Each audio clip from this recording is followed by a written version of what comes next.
Here we have Andre and Leo Hung here. Hello, everybody. Yeah. Yes, Leo Heng. I love that. did I get it right that time? Leo's Heng. I will Now, get better at thanks for having us Chinese. on. Long time no see, Don. Long time no Long see. time no see. It was a real pleasure getting to hang out with you at It actually was. It actually was lovely getting to meet everyone. That was so fun. And I loved America much more than I was expecting. Wow. It was actually very enjoyable. Oh yeah. Yeah. What was your favorite food in America? I know you went to so many different like food things.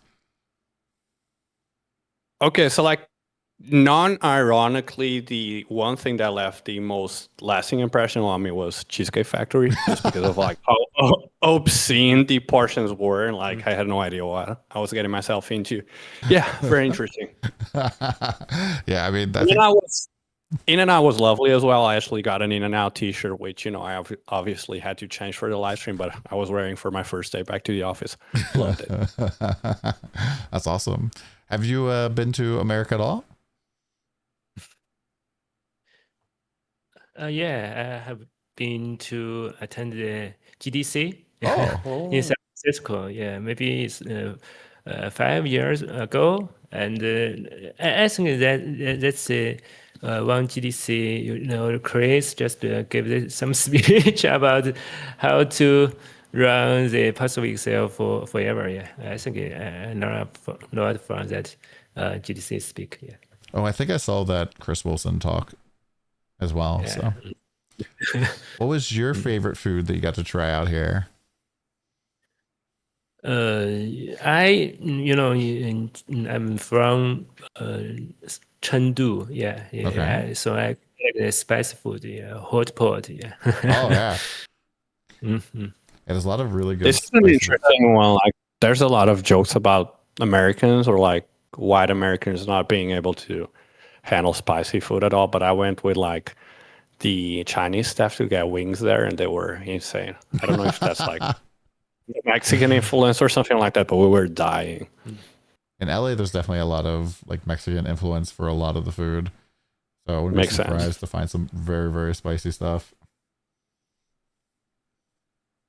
Well, we do have a whole bunch of questions and stuff, but kind of like want to get kind of started with like I guess some like getting to know you type of stuff. So like you kind of mentioned you like went to GDC and there's like some other games that you're kind of familiar with. Like besides Torchlight, what types of games do you normally play? Like what do you get inspired by? Actually, I and my designers play lots of games. Especially on Steam games, we play all kinds of games. I think each game have different types of fun, Mhm. and we made all kinds of the different types of games into our game, just new mechanic, yeah. And we just share one just the how we make the new mechanics in our new seasons by our lead designer. So if you're interested in that, we will show that case, the PPT by our audience, because maybe most of them do not attend that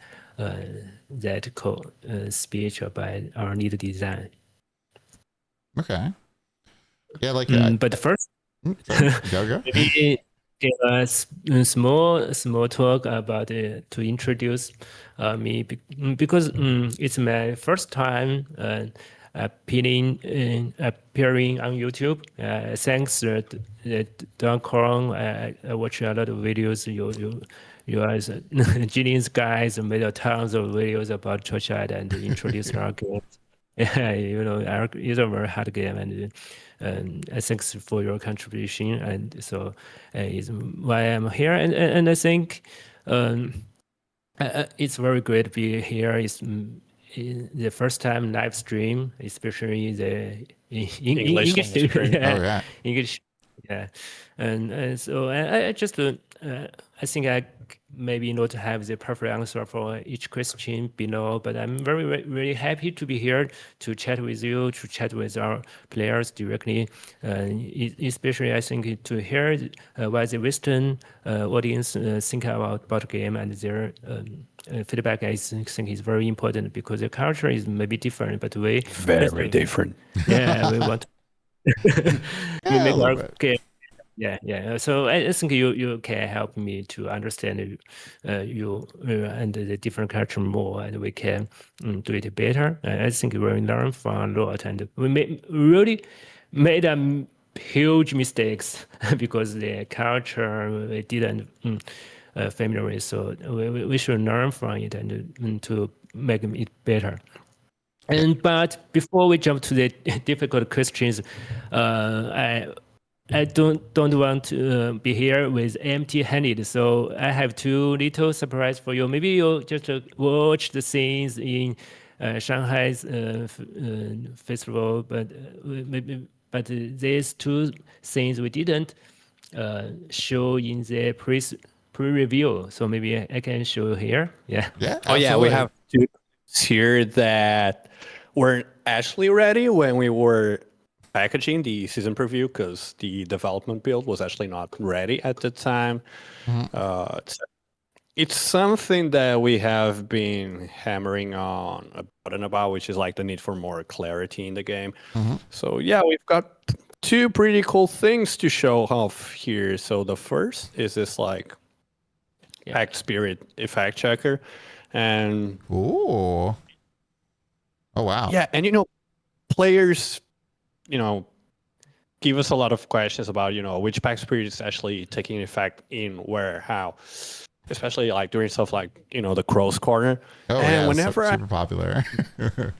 yeah, and whenever I go to like the dev team, I'm like, hey, people are asking me like, is this like activating during the new season mechanic? Is this taking effect here and there? People are like, I actually don't know. Let me go talk to like the actual like guy who designed this at the time. So yeah, where it's been a huge issue for us internally, not just for the players itself. So it's definitely something that we're trying to tackle going forward. Just including more clarity in the game and addressing like this whole issue with the obscurity and opacity of how things take effect in the game. And another cool new one is this whole like stat breakdown interface, which is basically showing you where you're getting each thing from. So sometimes you might kind of have a hard time calculating stuff. You're like taking things on and off to see what's actually affecting what. Not ideal. So this is just like trying to bring. I would have loved to have that last season. Trying to calculate all my elixir effect. Well, most things, but not just the elixir. Yeah, but I'm sure this will be very, very useful from the start. So absolutely. Baby steps, step by steps, addressing clarity. Well, almost I just want to see the first feature. There are a lot of work to do, so we will just maybe after 1 week we'll publish in the website, and we will have a link in our game to can you read it in our game, in the game, but not the first time. So just to make sure it's not going to be available on launch. Okay. Yeah, I thought that I'd heard that. Like I said, I'd heard that there were some features that were going to be delayed. So like a week or maybe 2 is kind of the estimation for that. Yeah. Okay. So there is 2 small gifts we bought today. Hopefully you can earn me a lot of goodwill before the QA begins. Yeah, absolutely. Those both look really, really cool. My chat was spamming Kong 6 the entire time, but I think that they'll be very happy with this as well. I mean, Big Boss was kind of nervous before the whole thing started. I was like, bad publicity is also publicity. We have that saying in the world. Well, I think one thing that I've heard a lot from people, like just in my chat and just people in general, is that like we're really impressed that you're like coming on and like talking with us, especially given that English is not your first language and that you're like putting forth the effort to actually communicate with us is very impressive, because I played several other games where the lead dev never addresses the Western audience ever. So it is a very refreshing thing to see. So thank you very much for doing that. I wish more games would do that, and you're doing a great job with that regard. So thank you. Thank you for your patience. I'm learning English, still working hard. I think I can be much better and better, so we can do some more deeper communication in the later seasons.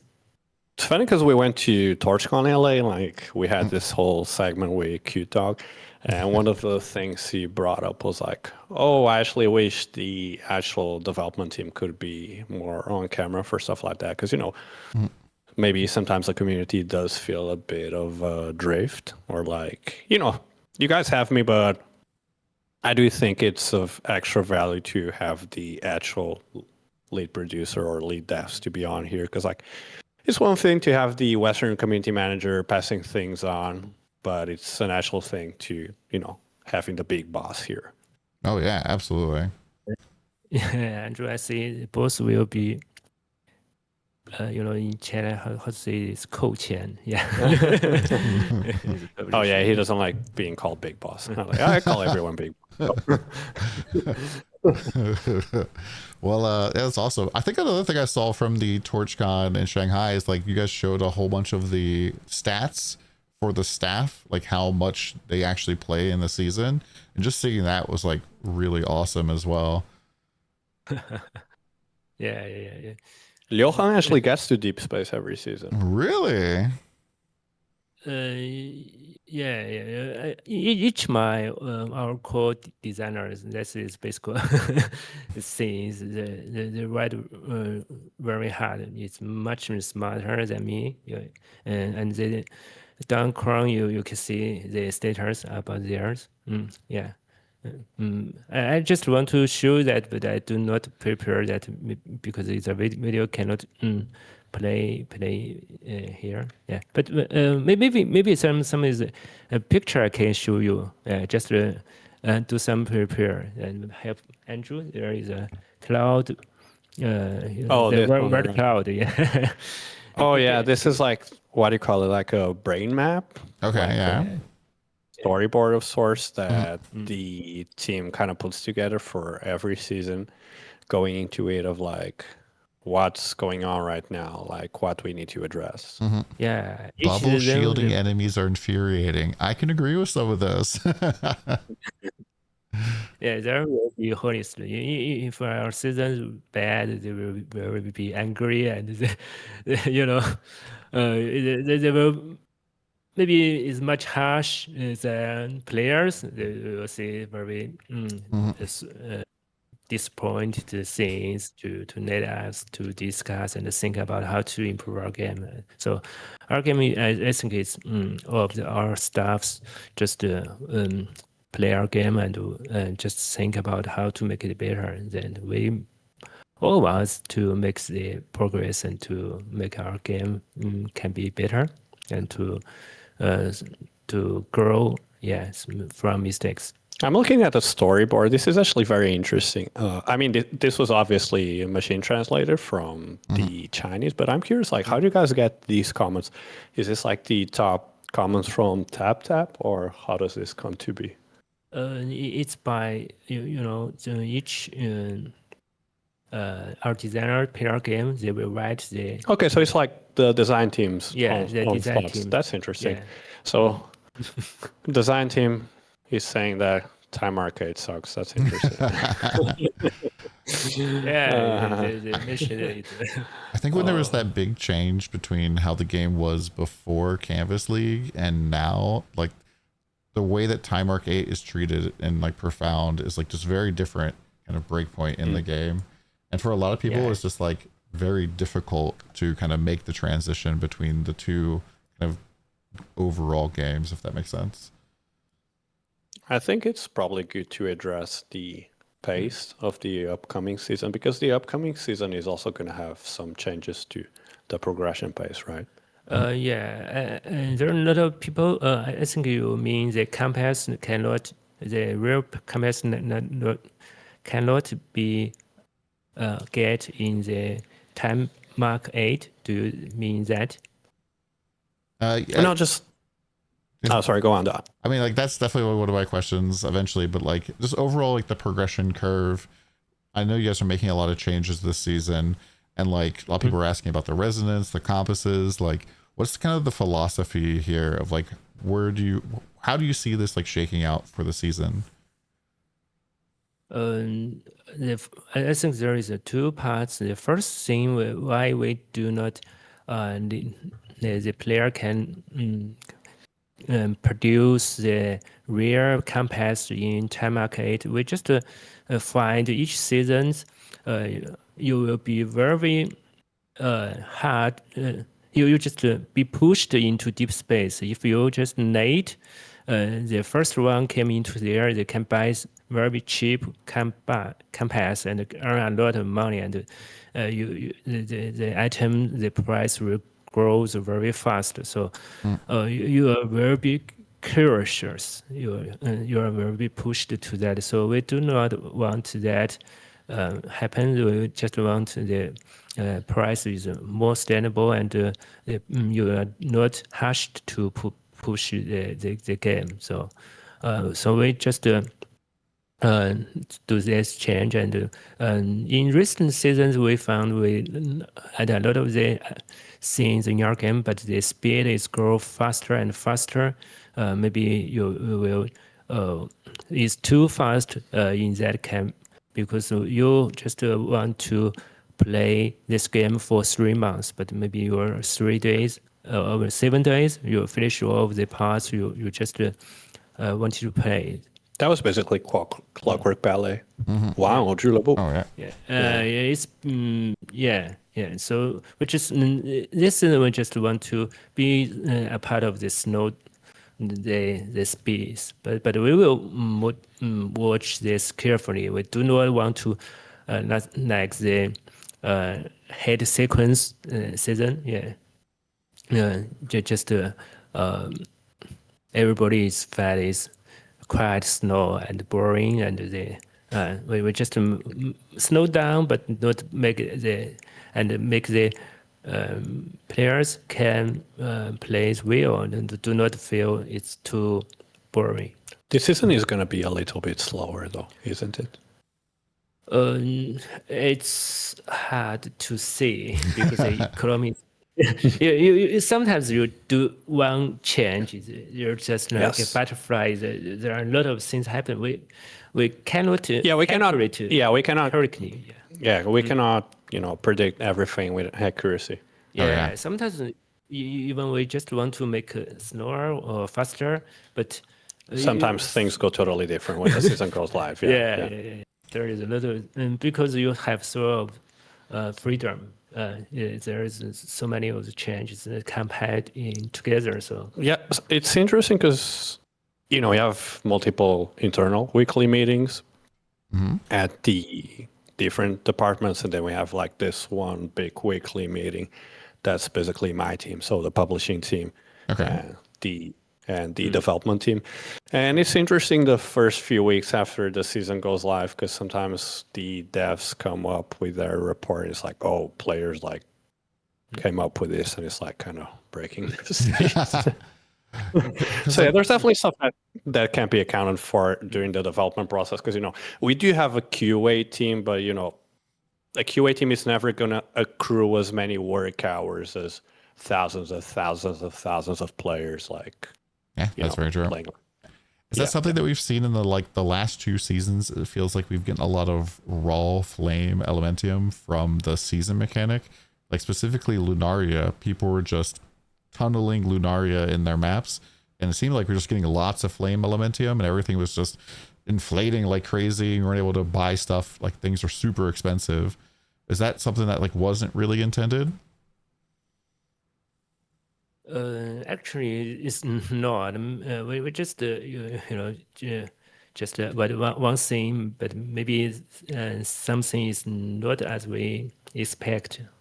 So that's why we just slow down the pace. Okay. I think Inflation is definitely not something that we expected, though. Inflation is like kind of like inflation. We will watch about this. I think is a good thing is just as the session the price is go down cheaper and cheaper slowly. So the one is the core players. Maybe they can afford the price is very high, but because they can earn the FE is easily. But the normal players they can buy the cheaper in cheaper price, so they can afford that and get the good experience. So that's what we looking forward to. Okay, so like the inflation kind of is like a byproduct of certain things, and it wasn't necessarily intentional there. I mean, if inflation is like normal in any market economy, but like excess inflation due to a certain mechanic pumping too much FE into the market is definitely not intended, because that's basically gonna screw over the people who don't have the possibility to farm that mechanic or get raw FE so efficiently. Inflation in our game, if you just buy some just common items, I think the price will drop. But sometimes some of the build will very strong, and some of the just like the YouTuber or they publish some of the build, and a lot of players buy some unique item, legendary item. Maybe the price will goes up. So that information is maybe is hard to avoid. But we just make the most of the items, the price is do not go higher and higher. They maybe slow down. I think is cheaper and cheaper is a good way.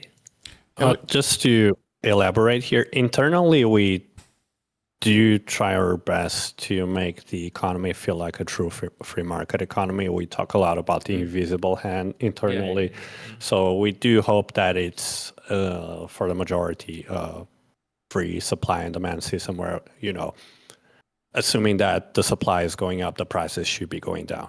But of course, there's a lot of things that go into that, and whether it be coding, whether it be a certain mechanic not behaving as we expected, whether it be the profitability of a certain mechanic not being within our expectations, all of that may lead to huge variability in the market that is not what we intended for. But yes, going back to the question, we do think that inflation is acceptable to a certain extent, but we do hope that prices should be going down as supply for goods increases in the market. Okay. Yeah, because I noticed like certain things were definitely feeling very expensive this season. Like specifically, like Vorax crafting is a combination of very RNG and like very kind of difficult for the average player, while also being very expensive. Like I'm scared to Vorax craft.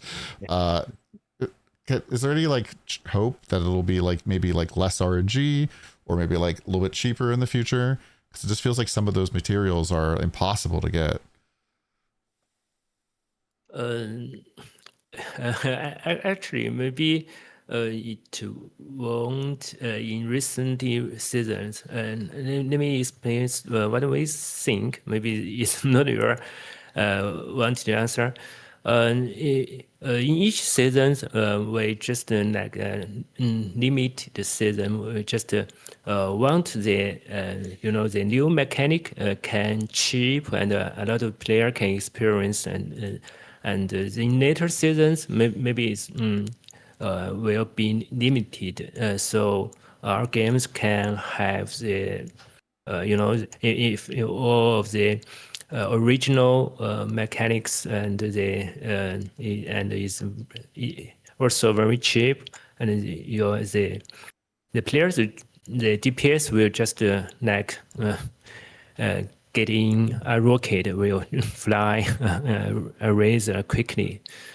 So you know the mechanics is very strong. So we just to make sure it's as strong as dear, expensive as as its power. Okay. And yeah.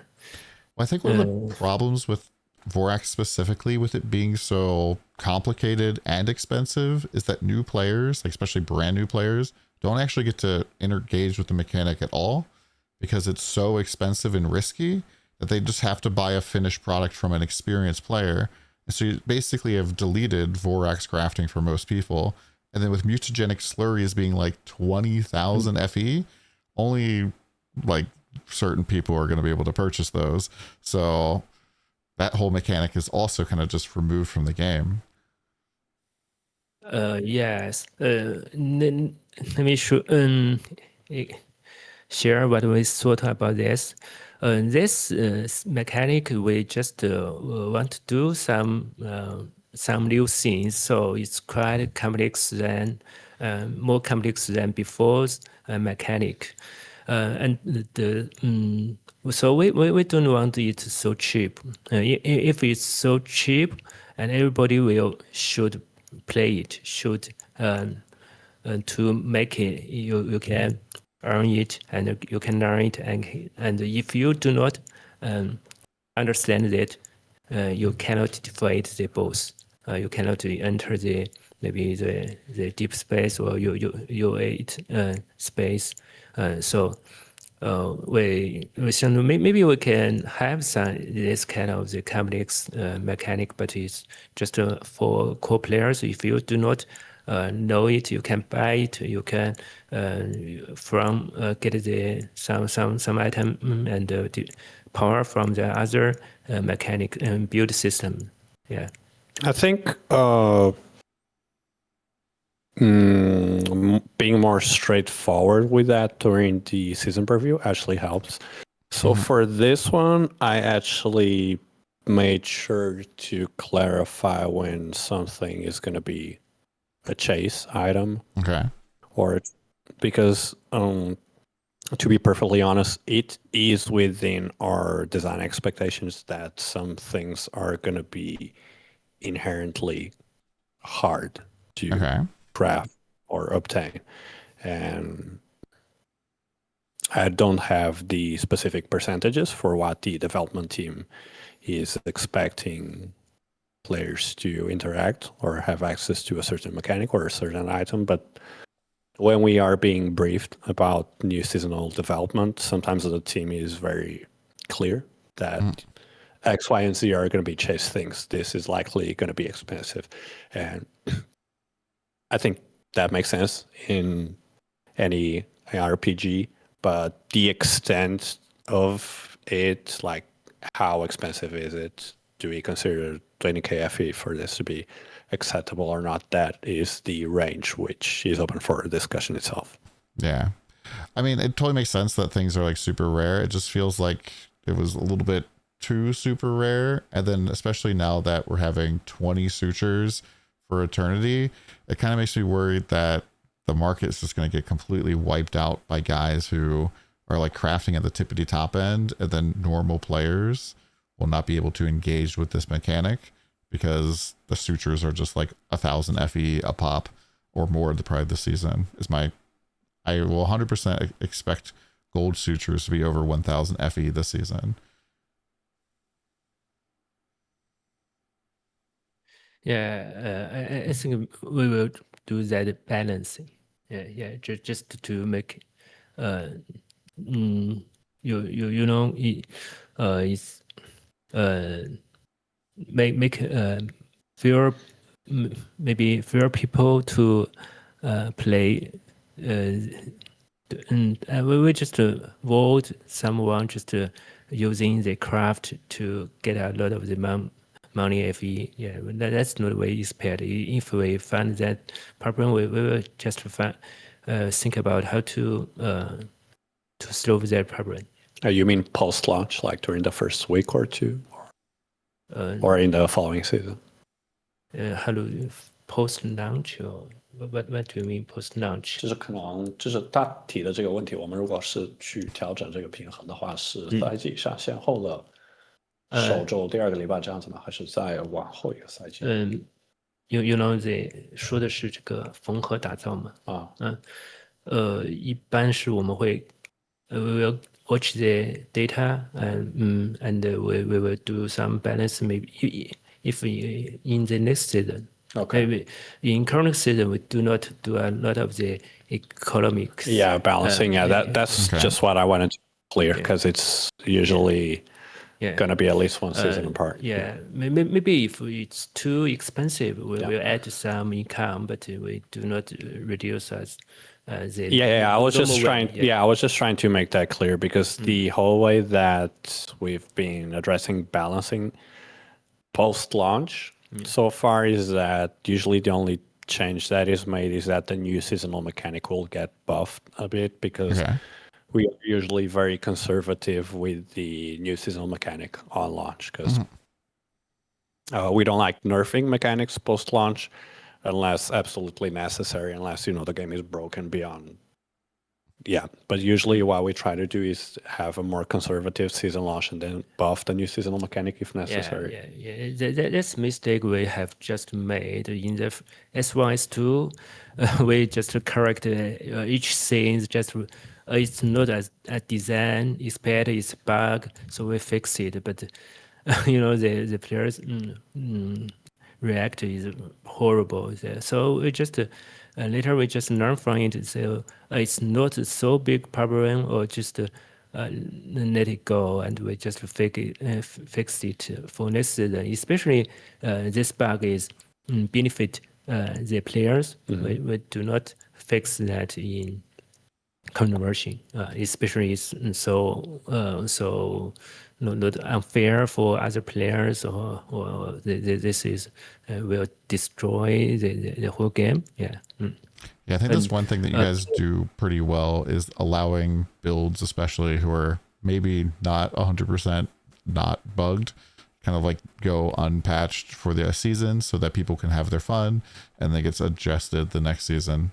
Like I haven't heard too many people say they've gotten their build nerfed in the middle of the season ever. So, I mean, that's kind of where Torchlight is right now. Even though we're going a bit towards that more PoE complexity, we do still pride ourselves on being very fun and maybe even. Yeah, and I think the most important thing is do not let the bugs happen, because once the bug happen, it's a real way hard question just to fix it or not fix it. I think the players just to hurt the left player or hurt the right player. So we just think about do a lot of things to make our quality can much better and do not avoid some simple mistakes.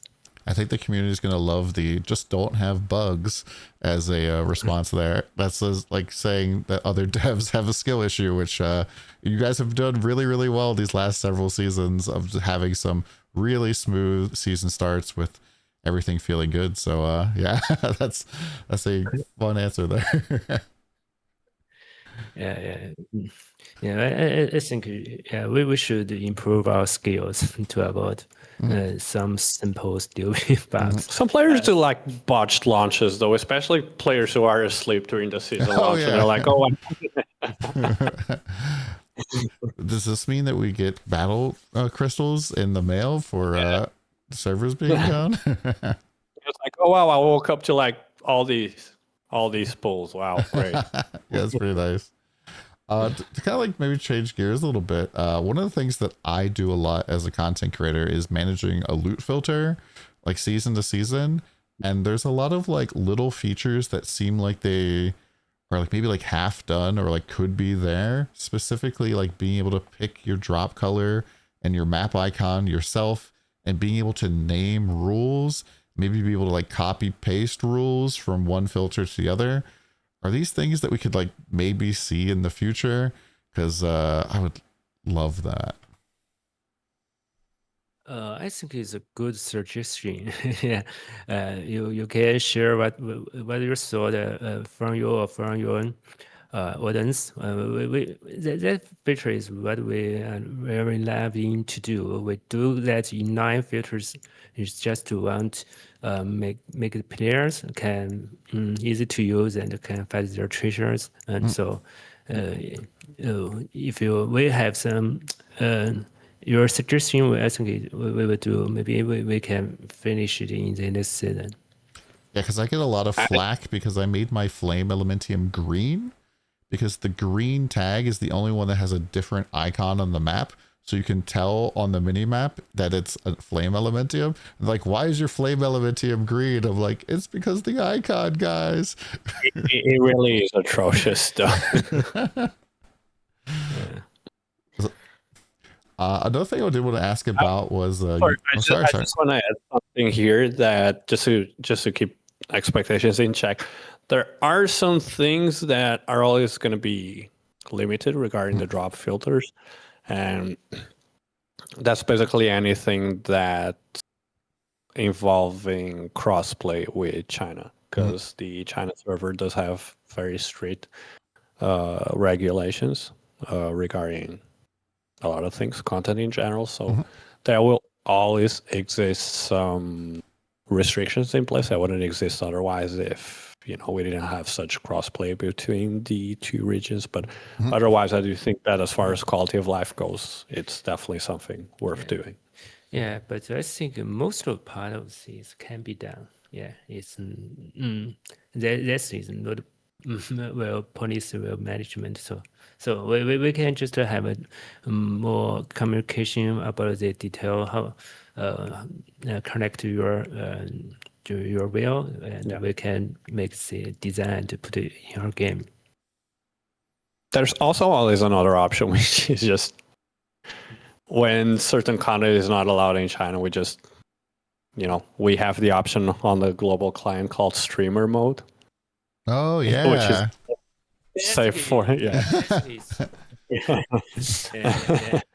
The streamer mode Arcana means this block. Yeah. This it basically means this was blocked somewhere else, but like here, you have the option. Yeah, yeah. I'm sorry. I'm not trying to put the boss into trouble. Because we're in the same version, but we separate. Separate the package, separate app, so we can have some different features. Yeah. We can do that. Yeah. Okay. Well, that'd be awesome. I know a lot of people also complain about the sound, but we've asked you guys about like having the loot filter sounds. This being kind of an issue with not being able to share with China. So if like that could get fixed as well, that would be awesome. But I understand the difficulties with the regions. That would actually be the most difficult one to fix, because we have to guarantee that there's no controversial content on there.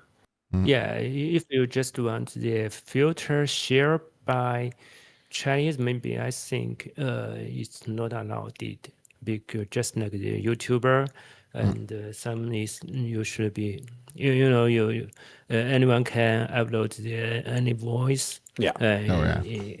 It's not. Yeah, we don't want anyone to get in trouble. That's what we're saying. We definitely don't want you guys to get in trouble.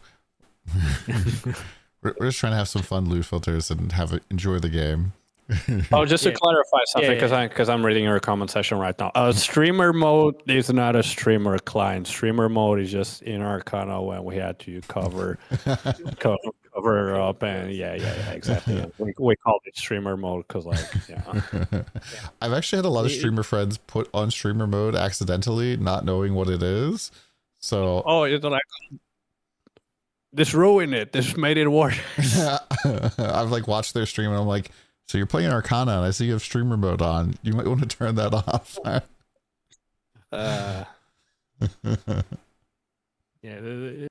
We added the stream mode because I think it's S9. We just added it. Yeah, and some streamer be banned. People were actually getting banned on Bilibili. Yeah. Oh yeah. Yeah, it's a big bro. That's not a good thing to happen. So yeah, I'm glad you guys fixed that. Well, the people are saying they get better drops with it on, so you never know. Talk about like UI and changes and stuff. I'm really hyped about all the new UI updates, especially like the update to the town. But like there's definitely some issues still with the UI in terms of like the size of windows, where it still feels like very mobile game. Like if you're clicking on descriptions of things, you have to like scroll down. Rosa 2 is a great example of this. I got asked so many times, why are you using spell damage? And like scroll down on her trait, and you know, you can see that it scales off spell damage. Are there going to be like continual, I know you guys have like pretty much got most of the UI. Are there going to be some more updates for the UI to like make these text boxes more PC friendly? Yes, actually, you know, we are work on the UI. We call it UI version 2. Okay. That is, we just want to from the mobile first to PC first. So there are a lot of things we to do. A lot of things we have done in the current version we do not show in the in the pre-review. We just redesign our UI designers to regroup. I think in last version I just changed my version into change my language in English, and it looks terrible actually. Yeah, and it's So again, this is why I think that having the lead producer on and interacting with more of the global community, and also having the team trying things in English is great, because you know, if it's me just reporting things by myself, maybe sometimes I kind of get waved under the mat. But like, if you actually have the lead producer being like, "Oh no, this looks like garbage," I'm like, "Yeah, you mentioned that a while back." Yeah, because we had that bug, I forget what season it was, where in Cube you couldn't rotate your cubes, your like slates at all, unless you changed the language to Chinese, because the English was like hovering over the UI elements. So like, unfortunately, English words take up more space. So we just like, the boxes kind of need to be like a little bit bigger and stretching and stuff. So yeah, well, so this season I just forced my UI and one of my UI designers to change their language also into English, and then make them feel at least a lot of things. I think there have tons of things to do, but yeah, but I think it's not just a short thing, a quick thing. We will continue to help to do that, and this in the later UI we just we will make 2 versions. It's Chinese version and English version. We just make sure, and we will That will be amazing. that'd be awesome, yeah. PC version and mobile version. So it's I want to give some interesting data here. Okay. I don't want to give out too much, but one of the interesting things with TLI in the past few years is that not only has the number of Western players grown a ton, like the US is the fastest growing region right now. Like, I cannot give out specific player accounts, but I can tell you guys that it's growing very fast right now. So it's growing even faster than China, is what you're saying then? All regions are growing, but the West is closing the gap with China very fast. And what we have also seen is that as the West goes, the proportion of PC players is actually growing exponentially. So if we look at player data for Torchlight throughout the years, you can see that during the very early seasons, the ratio for mobile to PC was actually very different to what it is now. So PC has been growing exponentially. And I think this is going to also have a very meaningful impact on how the development team addresses UI in general. Yeah. I mean, for me personally, in the last decade, TLI is the only game I've played on my phone. Period. It's the only game. Period. I do think it's amazing that it does keep the mobile UI. I don't want it to like be removed altogether because I do think that it's a really good option to like you're wherever. And especially if you're relatively late into the season and you have like you're basically playing on auto, you're just like running around. I mean, it is insanely useful to like be able to play on your commute, on the toilet, when you're stuck in traffic. Not that I would recommend in traffic, but you know what I mean. So I do think it's really useful to have that mobile convenience, but also we do really value improving the PC experience itself. That's awesome. Yeah. Actually, we redo the UI. There are a lot of the the criticism from the mobile players. They say, just give back the UI to us. It's hard to the mobile.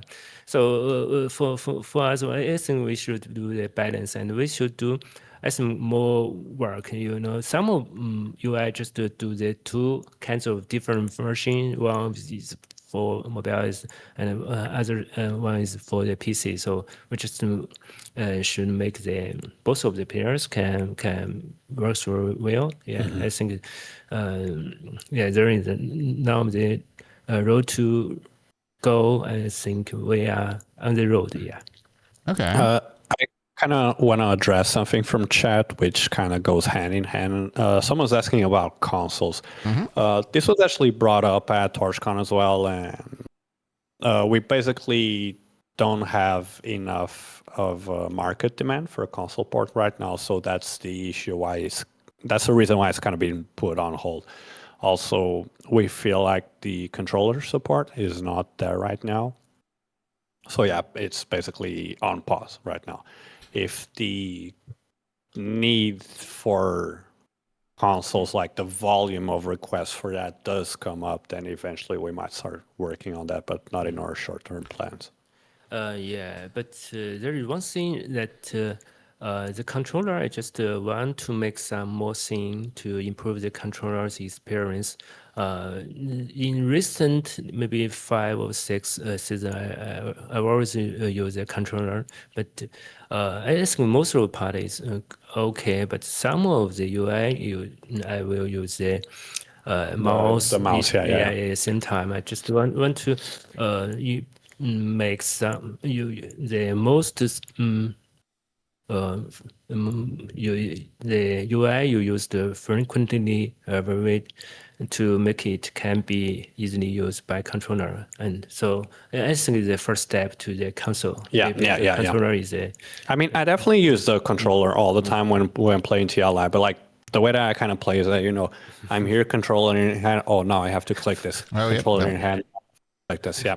I mean, I do think it's still more enjoyable or comfortable than not using the controller altogether, but yeah, it's definitely not there. It's definitely not at a point where we can be like, oh, we have actual proper like full controller support. No, it's not there yet. I'm looking forward to playing Selena too with the controller, because it seems like she's going to be a character that really just like automates stuff really quickly, just running around, going crazy with that. I actually had a question specifically about the mobile UI. One of my moderators kind of was very specific about this one. With the location of the seasonal mechanic button, he was saying, like, especially with Lunaria, that it was very annoying to kind of like move your hand around. Is there any chance that it could like be movable by players? Because it's like kind of an active button that you have to press on some mechanics, and Lunaria being kind of like especially a big one there. Yes, actually we mentioned that the player wants that kind of feature. So we add the location. You can locate the different places for the buttons.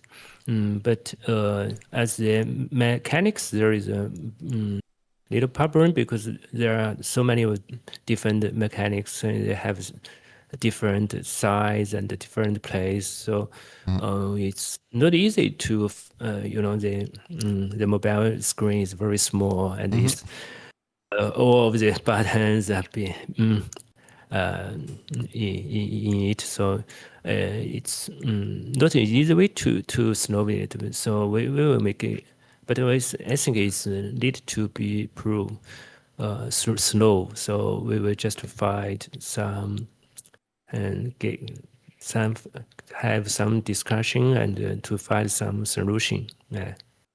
Okay. Well, It's, sounds it's like been there's brought up, though. I've seen that in a few meetings, like more customizable UI and key bindings, stuff like that. Yeah, we just do a lot, but it's a A little gradual complex. process. Yeah, There's I so get it. many different mechanic, and they do not as a common way and the standard way. So okay. Well, that does sound like there's some hope for those guys. I understand that it can be very complex to get everything just so. One of the questions that I see brought up a lot in the West here is kind of like has to do with a little bit with Battle Pass and pack spirits. A lot of people really kind of the gacha experience of pulling on the banner doesn't really appeal to them. Is there any chance that we might get a Battle Pass option to pay a little extra to get a guaranteed seasonal pack spirit, just one, so that people can kind of like get the feel for the pack spirit and see if they want to continue to pull? yeah, it's a good question. Maybe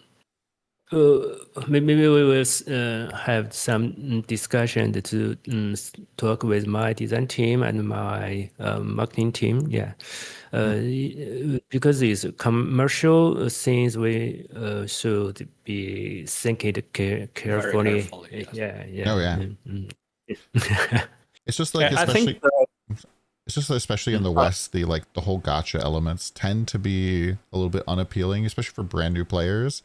And I know a lot of people really like that like one-time box that you can purchase, and like all of the like you guys have been very generous over the last year with like getting up tons of free pack spares from leveling and killing Traveler 8 and stuff. And so like people really like those like direct kind of options.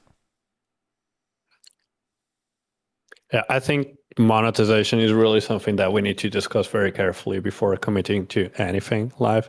I think I can be honest about something is that TLI has been growing, and the way it has been so far has been sustainable. So we need to be extremely careful with any changes. That's Right, one absolutely. of the main reasons. Yeah, we know it's big problem. Maybe it's, we do not have a huge. Yeah, maybe we have there are so many potential in the Western market about the pet or such a thing. So we will think about them, but we should think it carefully because there is just. If we make some mistake, there is not easy. There might not be some coming back. Yeah. I totally understand. I've seen a lot of games like make major changes to their monetization, and then it's very bad thing. So I understand being very careful with that.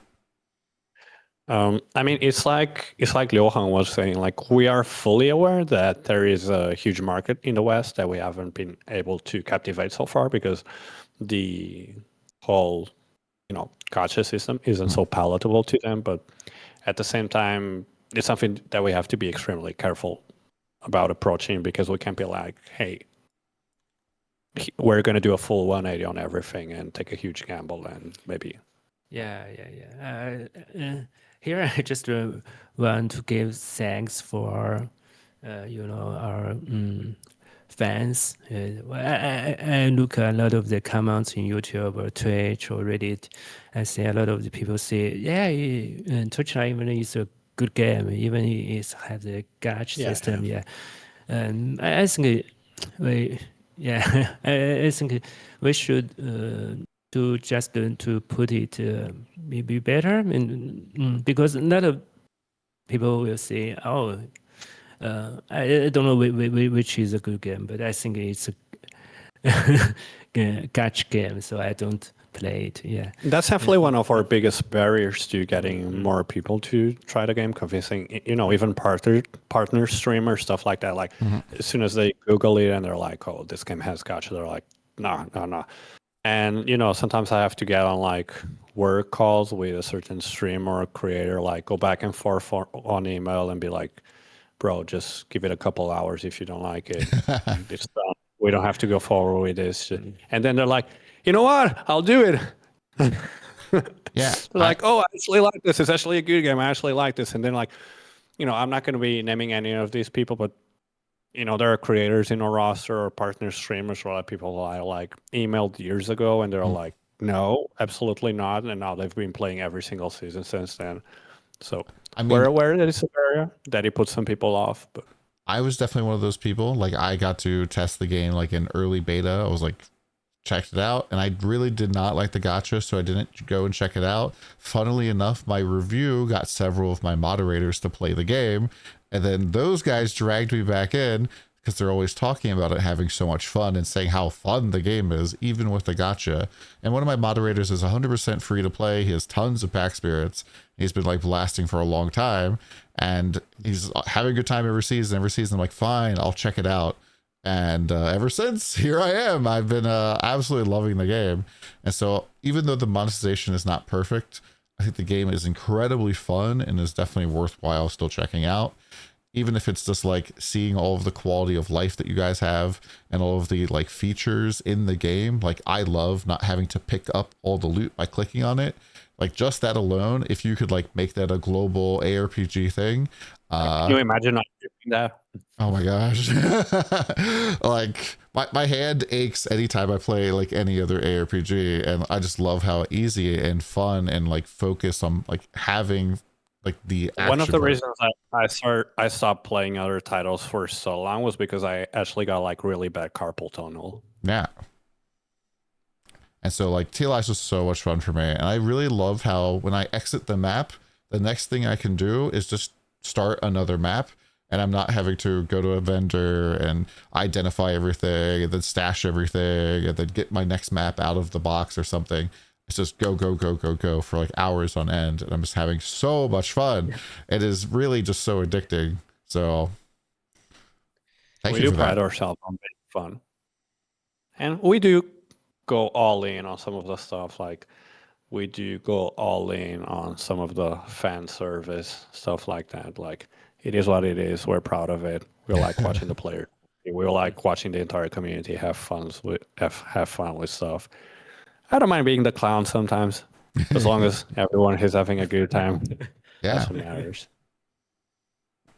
What are the other like UI cosmetic things I kind of saw is we have the like the new town and the new like map device area. Is that going to be a spot where we're going to like maybe see some cosmetics to like change the appearance of that? I'd really love to be able to like earn the like boss fight room from like a Supreme Showdown from like killing SS21, and then be able to map from there from the next season, so I can like show off that I did the fight in the previous season, as opposed to like a portal, which I may or may not use. Yes. Redesign is just no maybe it's not just the both but room, but we design that is just maybe later we will have some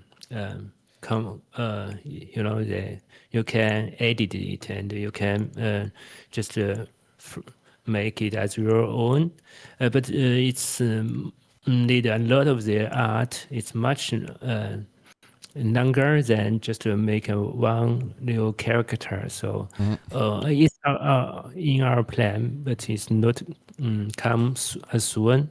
It's still need another work. Yeah. Okay, well, I'm definitely excited for that. Saying you could edit it, maybe. Oh man, that makes me so excited. Yeah.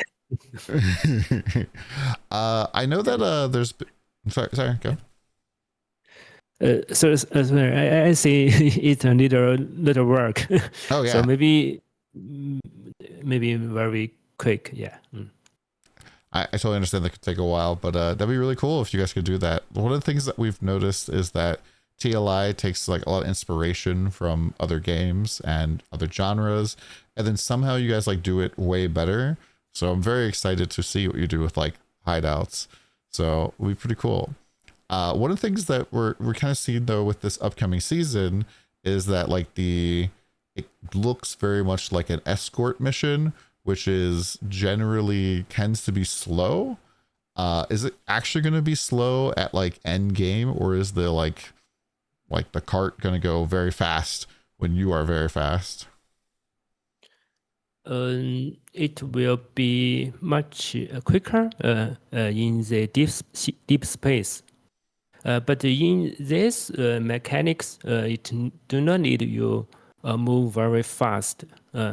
They will just spawn the monsters. Maybe it's 0.1 seconds. You just there is one new wave of the monsters. You should kill the monsters, and the next wave appear. So it's not care. You do not care about the movements. You just focus to killing these monsters, and the monsters will get harder and harder. So it's very challenging for your DPS. Okay, that sounds fun. Is this going to be like a mechanic that I'm going to want to interact with in the campaign, or is this going to kill me because it's so scary?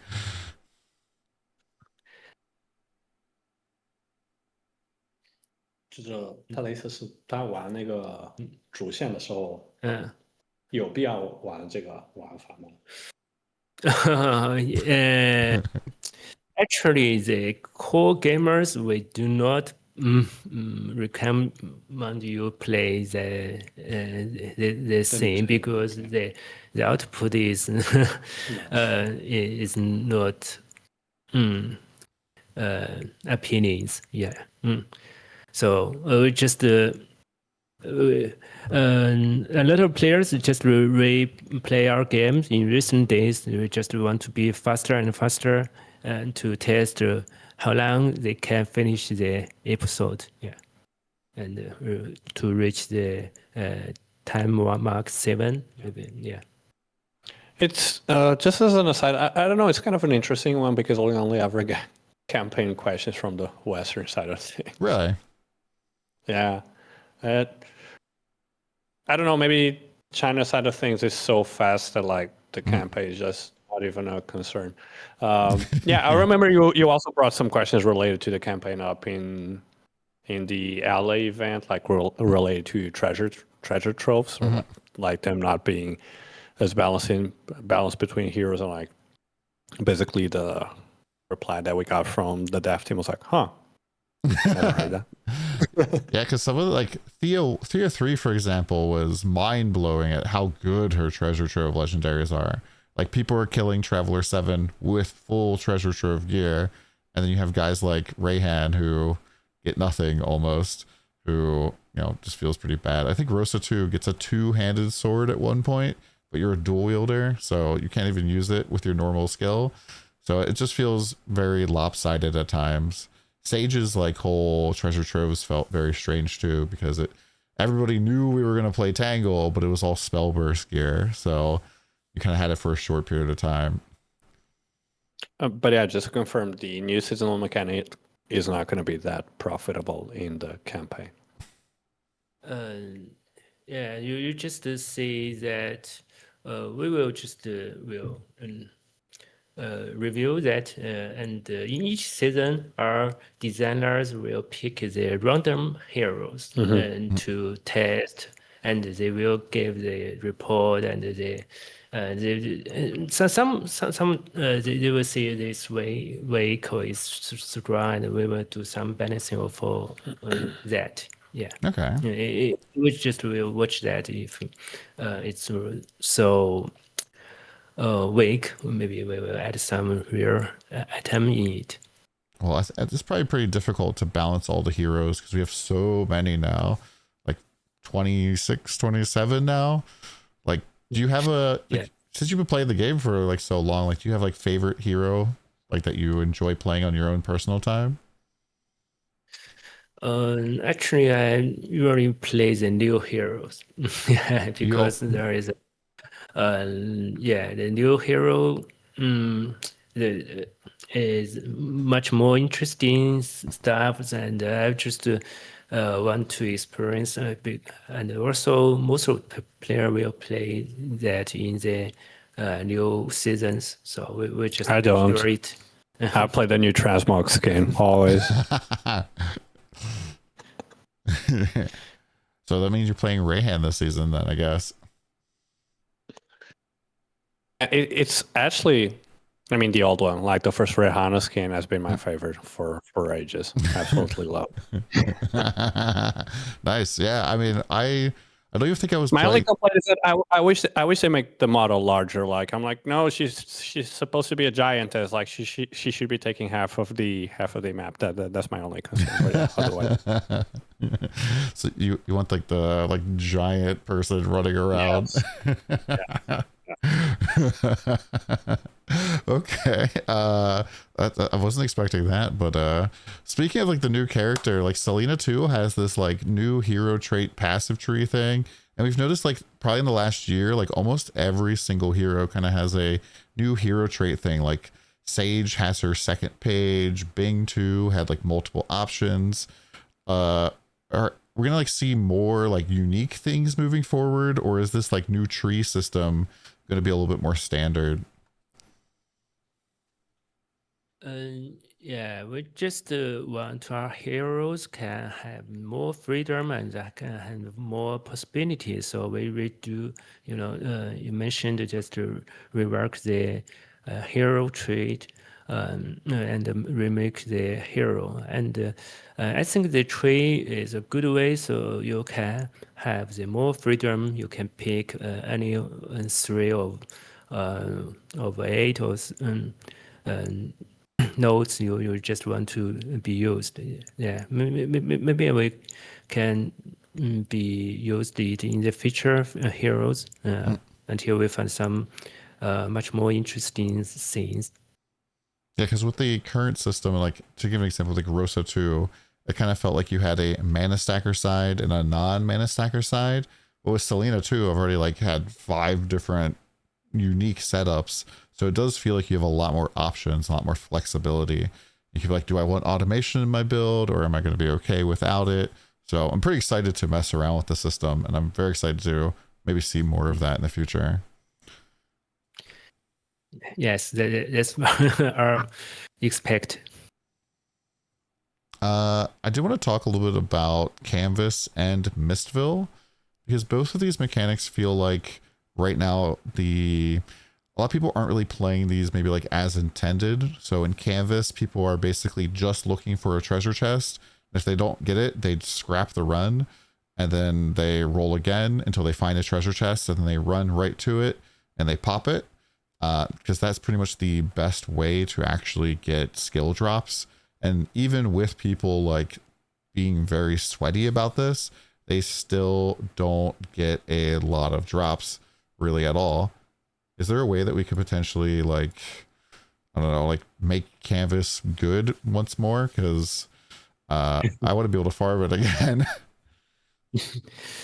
In each season, we just will find some the mechanics do not work very well. We just adjust them, and each time we make the new mechanic, we just will ask ourselves and to our designers to make sure it do not have the garbage time.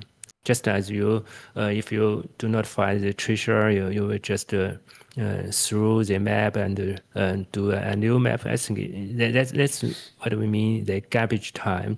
We do not want that. So if they have a lot of garbage time, maybe we will have some redesign or some adjustment for that to make sure it's funny in the most of the time. Okay. And like with Mistville, it also feels like you pretty much have 2 groups of people who can play the mechanic. You have people who can do months 1 through 6, who are like the Mistville essence farmers, and then you need 42 of them, which typically comes out to like 4,000 FE to even just have a chance. And I don't really want to risk that much. I don't have a level 6 pet, so it feels like that is a part of the game that I can't even play.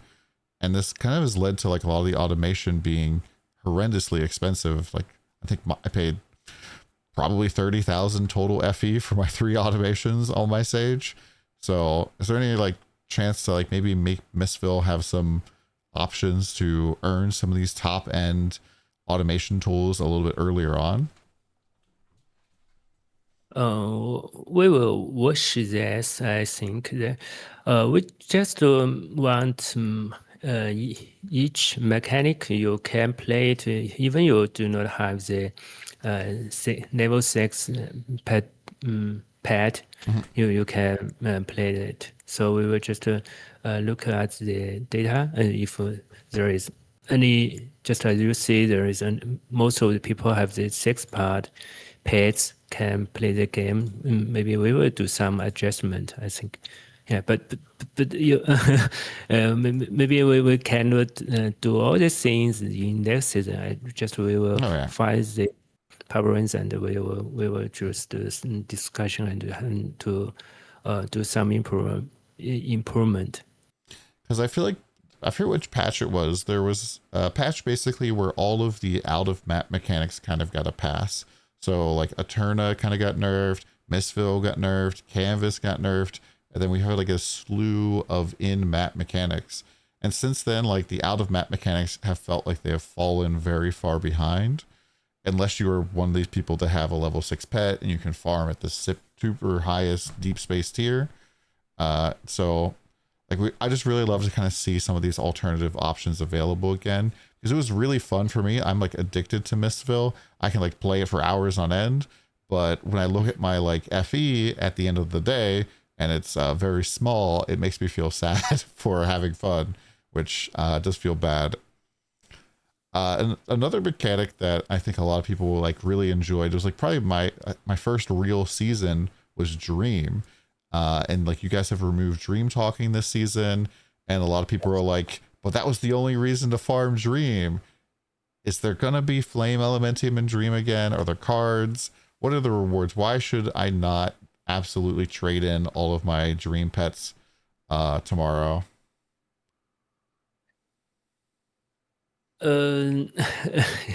Actually, we add some unique legendary item into Dream. Unique drops, yeah. Okay. But maybe it's not enough. But there is, as we have more and more mechanics, maybe there is more and more mechanics will be removed, just like Dream or then. So we cannot put a unique item in each mechanics to make sure it's as strong as before. We just want to, it still can be played, and we will maybe find some way to, through the compass or cheaper compass or some way to make it still be can played by someone of that mechanic. But we need to do some experience, and we will watch that. It's not either way, and as if there has unique things, I can be more confident that it's useful. But it will after it be removed, it's harder to do this thing and do the balancing. Okay. But we will try to experience, because if we can do that, we can have much more mechanics can be run, even the build system be removed. So were there changes for this season though, since Dream Talking have been removed, or is Dream just the same as it was before, just without Dream Talking for this season? It will add some unique legendary item. Yeah. Okay, so there's new legendary items that are in Dream. Yeah. Do we have those on the patch notes or something that we can see? Mm, I think we're still waiting for the new patch notes drop. Should be today, maybe. maybe do not list in the patch note. Let me check after, later with my designers. Yeah. We're still waiting for another patch notes update, though. Maybe. Yeah. But maybe it's something about the balancing. Okay. It's not about the.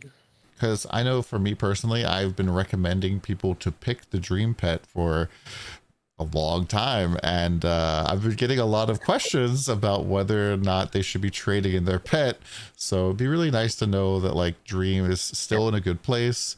It has some good things to farm, especially because like with the boss, like does have some good chase options there. But I think a lot of people are kind of worried that this Dream tended to be a pretty good free to play farming option, and if it's just evaporated, that just is kind of a feels bad man. Yeah, hello. I and my designer, we each season will play the dream. I think it's very good mechanic run in the time mark 8. Yeah, it's very easy to start, and you can have the good output. Yeah, I think the blue Dream Compass is typically like one of the most expensive blue compasses. That and Sandlord are basically like always very popular.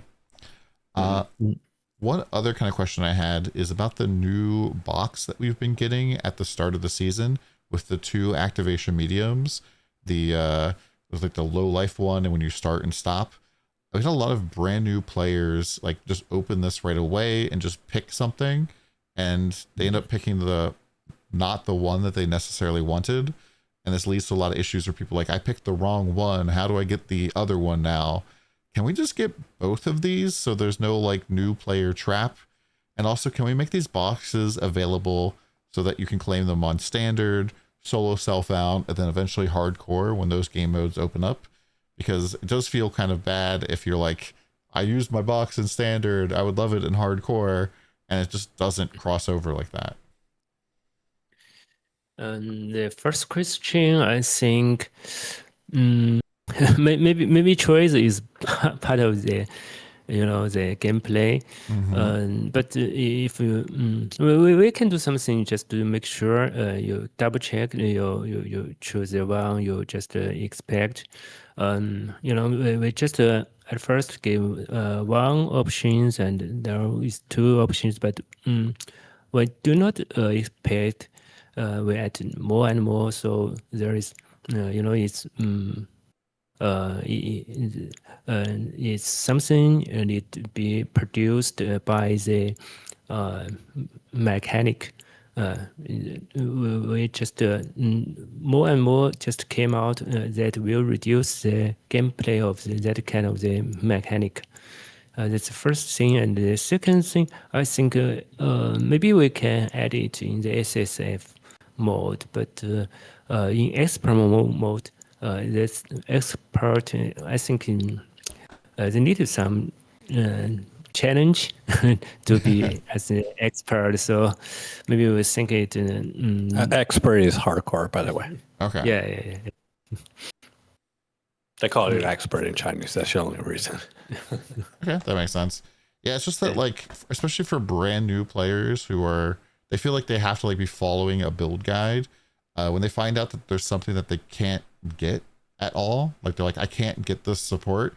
I've seen some people be like, okay, I guess I just have to quit then, because I've like bricked my account. I was like, it's not that big of a deal, but to a new player, like feeling like you've made a irreversible decision kind of does feel bad. Well, I guess, I'll be the one to say this. I do think that choices have to be part of the game in some sense. Okay. And okay, so one of the other things too with like kind of newer players is that very frequently, like especially on my older builds, they'll be asking like, why does your build code not work anymore? Because the build codes all stop working after the season starts. I think that's a good one, actually. Yeah. Is there a way that we could just have it like pop up where it's like, hey, this is from a previous season, warning? Because we have a warning when there's prisms, like this build code has a prism. And so if this BD is old, it's just like, this is from a previous season, everything that might be accurate. We can still see it so we can make some decisions. Yeah, that makes sense in my opinion. That'll be good. So do you want to after the voting they can watch your build? So 就是他的意思是这样，就是可能他的那个 BD 码是很早之前，然后因为现在已经隔了很多赛季了，他就用不了。他的意思是，他希望，可能会有一个小的提示，就是你输入那个 BD 码之后会提示，失效了，此 BD 已经失效了，或者已经是很早之前，你是否确定还想继续用？大概这么一个意思。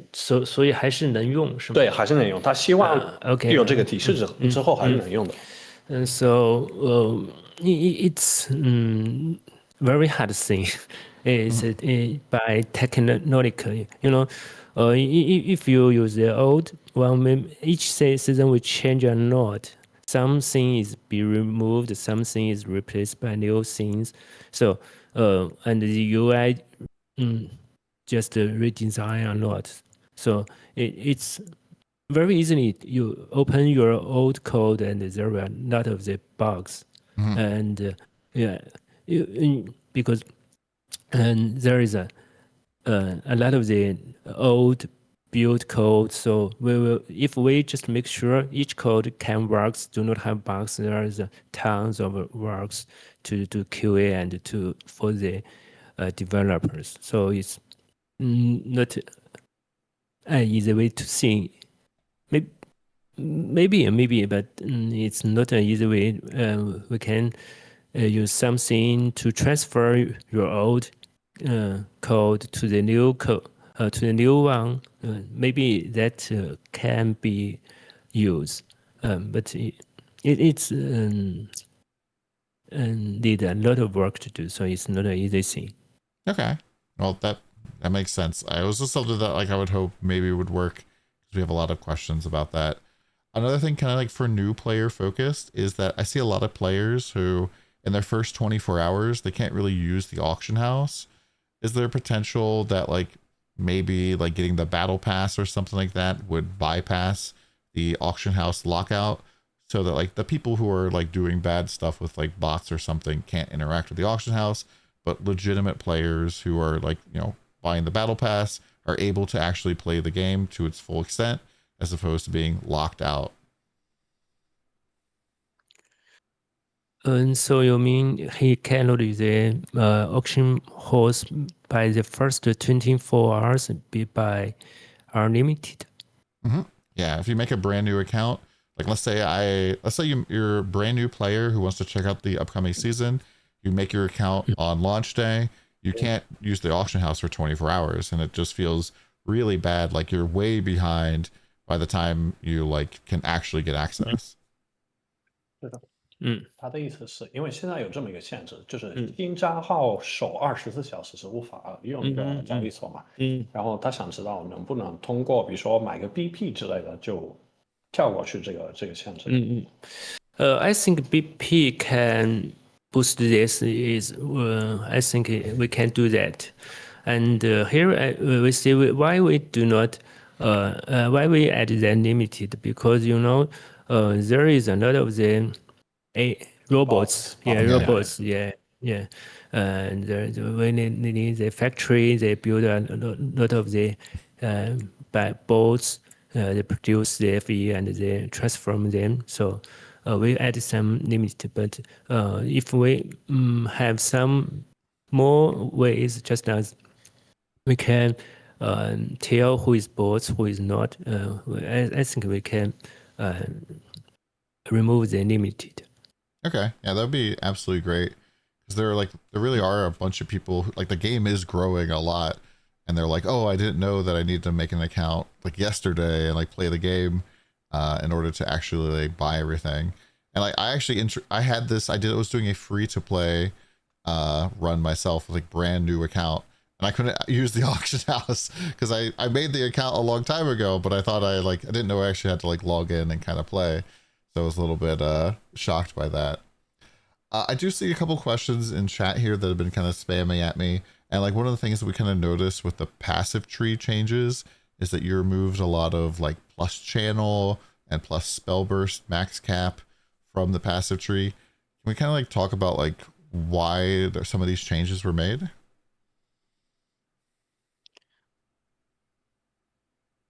Can you translate it for me?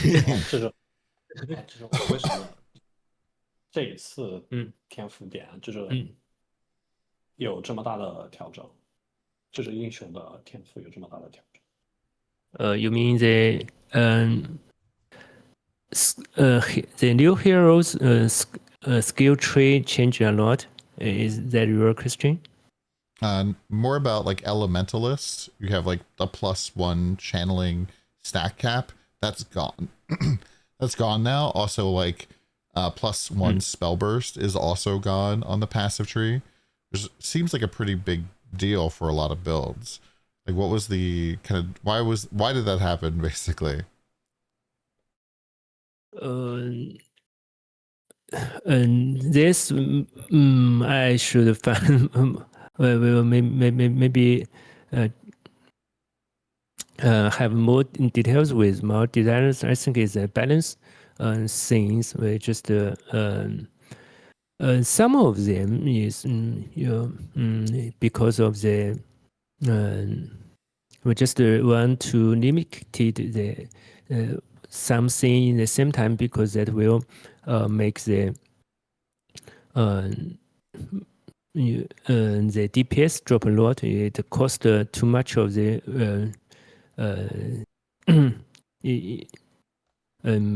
will make the DPS drops a lot. So there are technical developers ask us to should do some limited. I think maybe is one is balancing, one is about the DPS. Okay. Low DPS is yeah. It's Well, so mostly just like a balance issue for different stuff. I think the people that I've heard rumors that in these patch notes that are coming that the Squiddle pack spirit is getting adjusted because a lot of people were concerned that they bought this pack spirit and now with the reduction of all the spell bursts, it's going to be impossible to activate. Is this a true rumor that I've been hearing that Squiddle is getting changed, for example?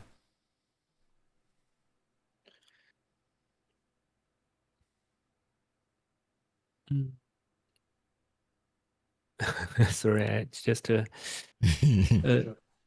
他在问那个，就接下来的北美出的PM 有没有什么宠物调整？大概是这么一个意思。宠物调整，对，yeah, there is still a lot of the balance work we just have to do, but about the spirit we do not change because that's his commercial thing. We will do it very carefully. Yeah. Okay. Because I don't if the spirit doesn't change, I'm not sure that it will be usable for some builds. So, which is a concern, I think. 他的意思是，他担心，因为我们是这个赛季的调整，他怕以后这个宠物就没有用了是吧？对，就没有用。简单的来讲是，他怕完全没有用，怕废了。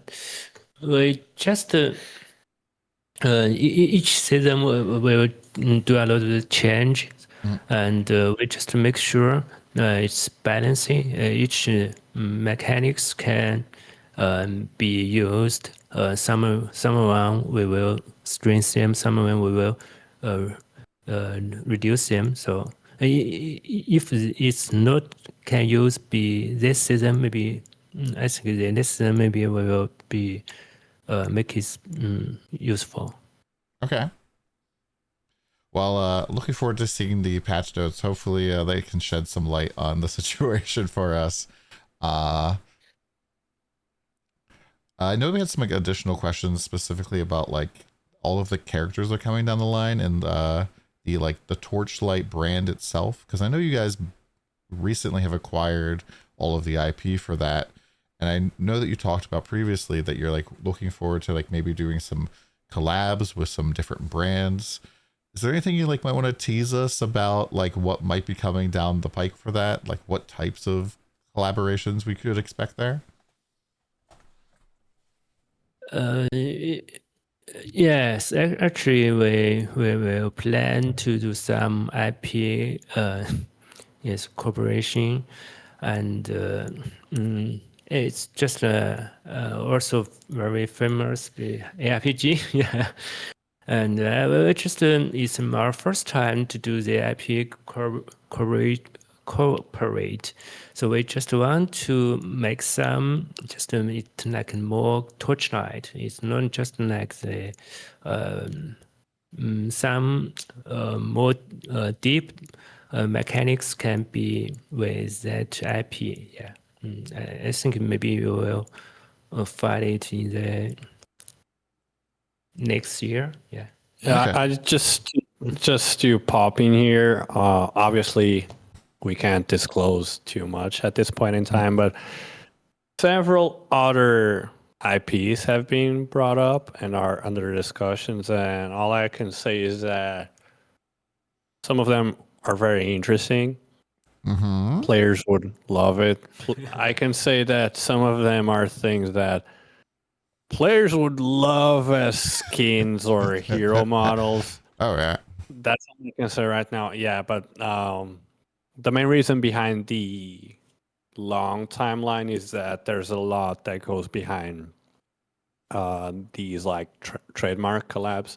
So there's a lot that goes behind it, like legally or when it comes to discussing the details. Also, some of these are quite large brands or IP, so it's kind of hard to fit in their slots because, for example, some of them maybe are only allowed to like collaborate X many times per year, so maybe we have to put it off a little bit. But yeah, we have some very interesting things scheduled. Yeah. And are these going to Big be names. big names? Big names, yes. Big names, yes. Big names with big things. Is this going to be more like a cosmetic, or maybe like you'll have the actual like character as a selectable hero? So that's still under discussion because from what we've discussed with each different company or brand, they tend to have different terms and expectations for what they want out of a collab. So some of them require very fleshed out mechanics, like they want to take a very large part in, for example, a seasonal mechanic or something like that. Whereas some others are like, okay, you can just like sell this and this and this as a skin, and we take such and such and such. So yeah, at this point, we can't really say in which form it's going to be coming in because it kind of depends on which collab we launch first and the terms and conditions that we came across to with that specific IP. I didn't even think about like a whole like seasonal theme as a collab. That would be kind of fun too. There is some very cool stuff under discussion. That's all we can say right now. I'm very excited. I was very happy to see that you guys did purchase the IP because it gave me a lot of like confidence that you guys are planning to do a lot of stuff with the IP in the future, or just like, wanting to make it your own. Like, what was the decision making process kind of behind there? Like, what and what kind of made that happen?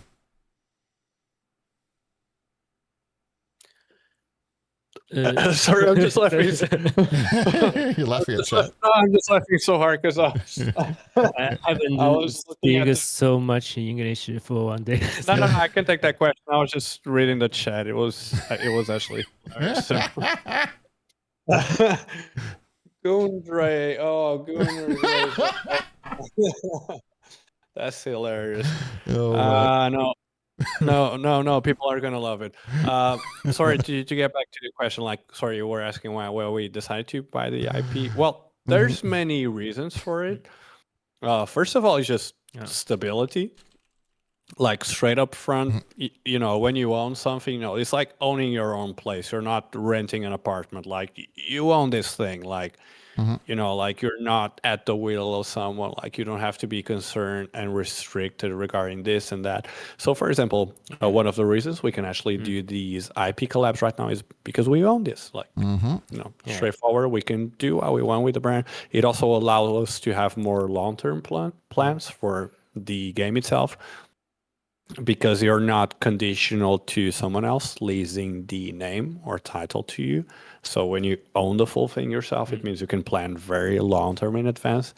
And that's also the reason behind it, because you know the numbers are publicly available. If you want to search the numbers for the IP purchase, you can also run the math on it.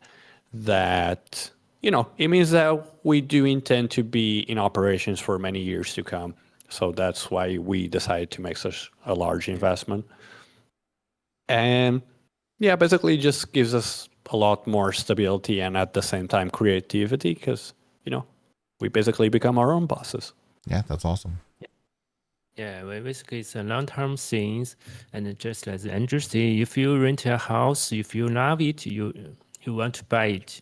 It's just that. Yeah, exactly. I think that's a perfect analogy. Yeah. That's awesome. Speaking of kind of like long term, one of the things as a content creator that has blown my mind is how consistent you have been with launching your seasons, like clockwork, basically. Like I predicted the league launch for this season 2 seasons ago because of like how consistent you guys have been. How do you do that? Because there's like a lot of other games that aren't like nearly as consistent, and this last 2 seasons especially, the season mechanic has come out very polished, and I don't even think you guys needed to do a day 2 or day 3 like emergency patch all that much. It felt very good. Like what's the magic that you guys have? I can tell you a very interesting joke that actually became a meme inside the team. Okay. So during one of our launches, I don't remember which season it was actually, but like maybe 3 seasons ago, I remember there was some, you know, the launch was kind of rough, but we did something like, I don't know, maybe 10 patches in 2 or 3 days, something insane like that. And I remember screenshotting one comment from Discord that was like, well, they're so good because China doesn't have labor laws, and like I kind of sent that as a joke to a company group chat, and like they actually became so proud of that that it's like an internal meme right now. I mean, so is that the secret, or? No, working here is nice. I didn't mean to say that. The company does have labor laws. It just means that, you know, we do have a very hardworking team. Yeah. Actually, our team has very passion for that kind of game. Yeah, you know, we made games for that of years, maybe some of 20 years, 20 years, but you know, it's very hard to find an opportunity to do one game is just you really love.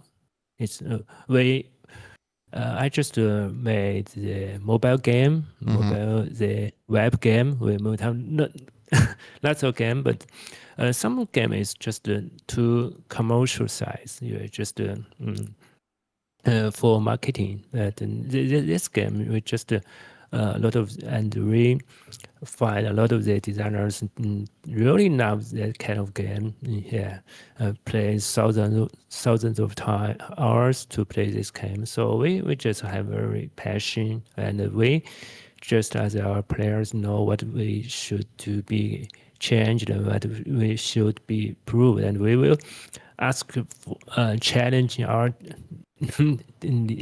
other designers whether it's okay, whether it's good, whether it's made perfect. Yeah, so I think that's the way just drive me our team to be work hard and to polish our game to Nice. Awesome. Yeah, it's definitely one of the things you can tell is that your team definitely plays games and is passionate about the game, because things feel like somebody has played it before and it is polished for the actual player experience. and it's very very noticeable compared to other games. And yeah. The team does play. I mean, not sure if I should name any titles or not, but yeah, the team does put a ton of actual man hours, not just into TLI itself, whether it's like during the time span where we have access to the pre-launch test build or during the actual live server itself, and also many other of our competitors. So I think, as it's been mentioned throughout this live stream, I feel like a lot of that can be felt like where a lot of our inspirations come from. And, to be honest, not all of it is ARPGs. Like, we try to implement stuff that we just generally think is cool and comes from other games that are not necessarily RPGs, like,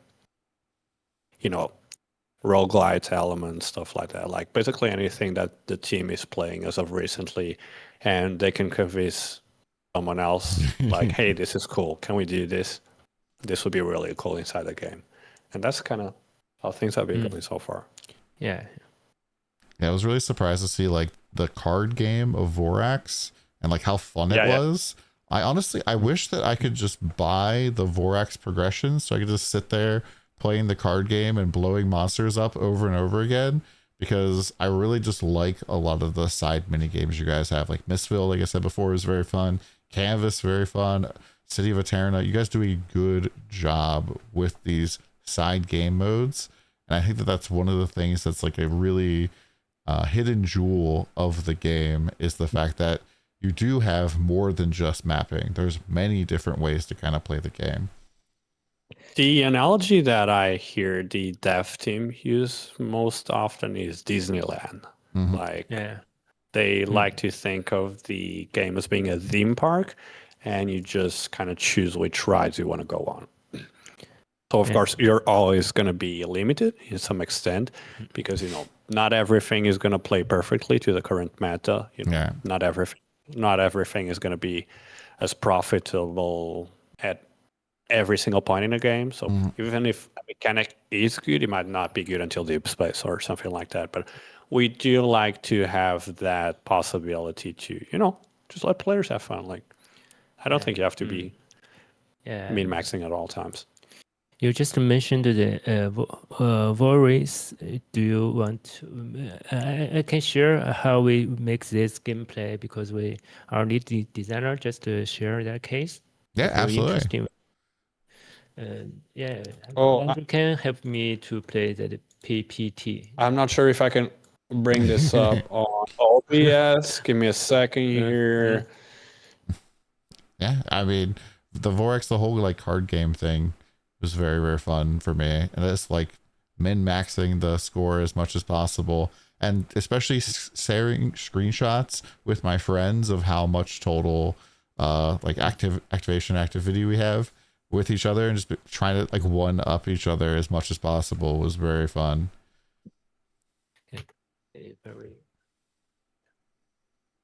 Okay, I'm opening something on screen. Just give me a second here, and then I'll absolutely. You guys.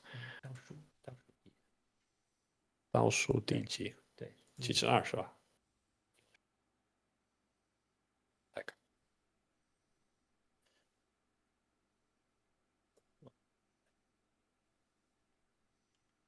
这个不是，75，没有75，那就再往上，再往上3。对，从这这里开始是吧？对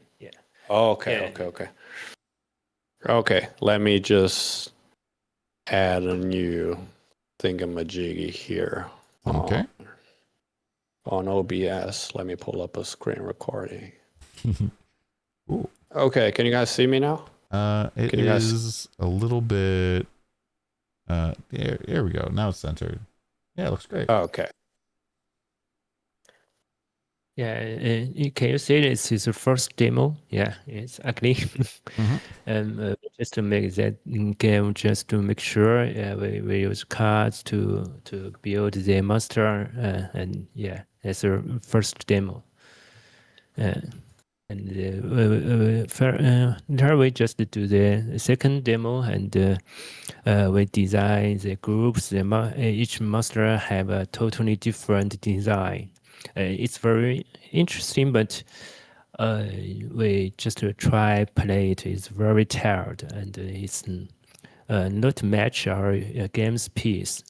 So we redesigned. There's a later version. We add the points in choice. There is a lot of the extra strategy, just as the or you can order the monsters positions. Our designers plays this and think it's good, but we invite the art and the programmer just to play they just say they cannot understand. Oh, it's too Yeah, complicated. Yeah, it's too complicated. So we just changed more than maybe 10 version demo, and this is just like the fellow, maybe the previous note. Yeah, the previous. Yeah. And this is a fellow we just kept in how we play use to. This first the fellow demo is about this, and after a lot of the designs, we just the next PPT, the next page. And we in this version we just redesign the UI, UE just with the art to make it sure it's just like a card. It's just like you really build the monsters, and with that, finally that's the final version. Yeah, it is what you play. So. And that's the way how we make the one mechanics from demo to demo. There is a lot of the discussion about each each of the demo we play it and just do some changes to and another demo to help us. Yeah, That's awesome. That's really cool to get to see because like Vorax is one of my favorite mechanics, and so just seeing kind of the iterative process of that. And I'm glad that you guys, like, for a lot of people, Vorax was a little bit complicated, and I could only imagine if it was more complicated, how many complaints we would get. Instead, for a lot of people, it felt very, very fun and very, like, understandable once you got to play it a little bit. Yeah, we're very happy to find that. Before it launched, we're still very worried about that, whether it's too complex for most of the people. Can the player will get fun from that? But the result is amazing. Yeah. Yeah, I definitely think that, like, compared to we have some other hop on TLI.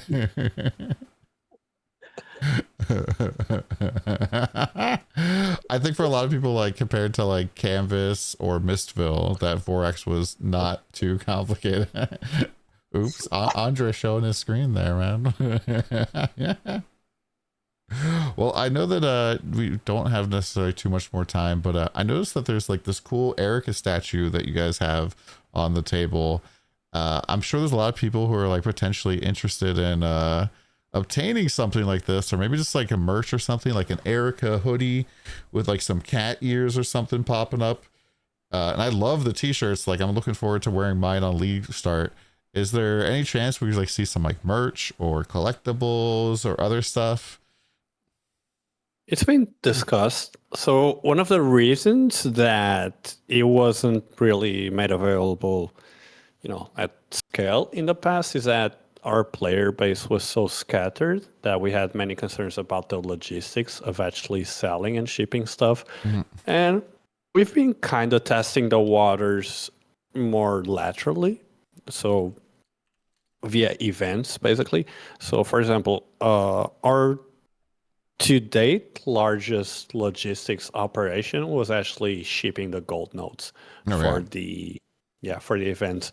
And as a player base grows and we have better access to shipping and logistics operations all over the world, I think we may be able to get to a point where we can then also start producing memorabilia, merch, and actually shipping it to our global player base. I mean, I think it will be awesome. And I think, I'm not sure if we can jump to something like this right away, even though I would love that. Mhm. But yeah, I think we can start off with t-shirts, hoodies, stuff like that. It's definitely something that's been brought up, something that I would love to see us do. And hopefully we have more news regarding that as soon as possible. Yeah, that'd be awesome. I'd love that. I was really actually impressed at how quickly the gold note kind of like got here. I got like right over here on my computer. But like, I think it kind of depends on the country. Oh yeah. But I think I gave you my address and like 6 days later it was at my front door. I was like, what the heck? So yeah, very, very much happy about this. It kind of depends. So it's something that we're still working on. So for example, for some countries, they are very strict about imports or, import taxes to clear gold, stuff like that. So some players might have a much longer, rotation to actually receive the gold note to their door. And some countries are, done. As long as you filled out the tax info or whatever it may be, you're done. You can get it at your doorstep. So yeah, that's also something that we've been learning as we grow and do more of these kinds of things. But yeah, hopefully we can get production up to scale and do more stuff like that. I mean, and that kind of all goes hand in hand with the whole publishing and marketing thing, as I mentioned earlier in the live stream, Torchlight kind of originated as a China majority player-based game. And thank you so much to all the players. Thank you so much to creators like you who have done wonders to actually push the game. Because, the work that you and other streamers and other creators are doing is not something that we could do alone by ourselves as a small studio. We actually don't have the capacity to put out that much content. But yeah, thank you to the work of so many amazing people. The player base in the West has been growing so much that we can actually also start putting more efforts into, content production, marketing, and then eventually even I think the call was dropping there. Oop, maybe a little bit of lag. Can you guys still hear me? Yeah, I got you. You cut off right at the end there, Andre. I'm so sorry. Not sure what happened with the call. No! Just repeat yourself. I mean, too long didn't read. Yeah, it's growing in the West, so we can keep doing more and more things for the West. Publishing team, marketing teams, we're also going to have larger budgets for doing cool stuff in the West. It's all a long-term, step-by-step kind of thing. Yeah, I know. One of the big questions I got when I came back from LA is there going to be a TorchCon LA next year or TorchCon NA or EU? A lot of people were really want to try to get out to it, get on their calendars. It was a little bit last minute, but I would love to see some more stuff like that. It was kind of testing the waters, this one, so it was a very small scale event.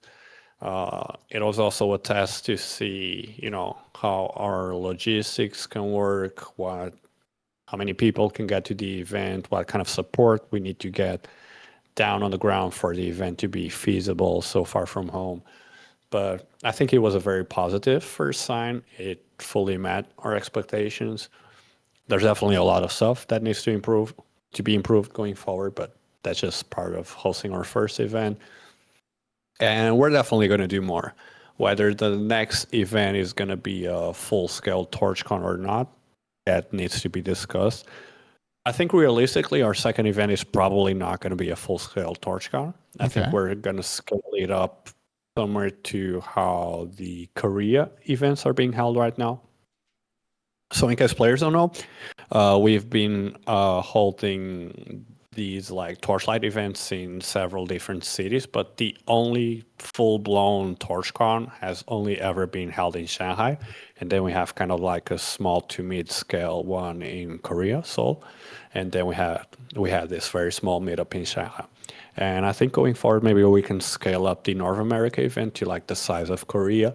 And if then that holds out and we get good attendance and the event goes smoothly, then we can further keep scaling towards that kind of like TorchCon full blown out event kind of thing. Well, count me in as attending already. I'll happy to come out. That was a lot of fun. I would love it. I miss the States already. I miss my burgers. I miss my pickup truck. Unfortunately, my logistics for shipping you a burger really isn't up to par yet. Maybe it's something in the future I could work on. But yeah, thank you guys so much for coming on and chatting with us. I'm really just happy to see you guys like communicating with the West and talking with us and answering our questions. I know there's like some of these are things that like can't really be addressed right away, and we just like, kind of it's just nice to know that like we are being heard and that kind of stuff is happening. And thank you so much. Like I know the community just like absolutely loves this type of stuff. Just thank you so much. We really do appreciate all the hard work. The big reason why I make so much Torchlight content is because the game is that good and it's so much fun, and I like pick the game over everything else. So thanks so much, guys. Thank you so much for having us. Like, it's great for us to actually be able to come on these. Thank you so much for the platform.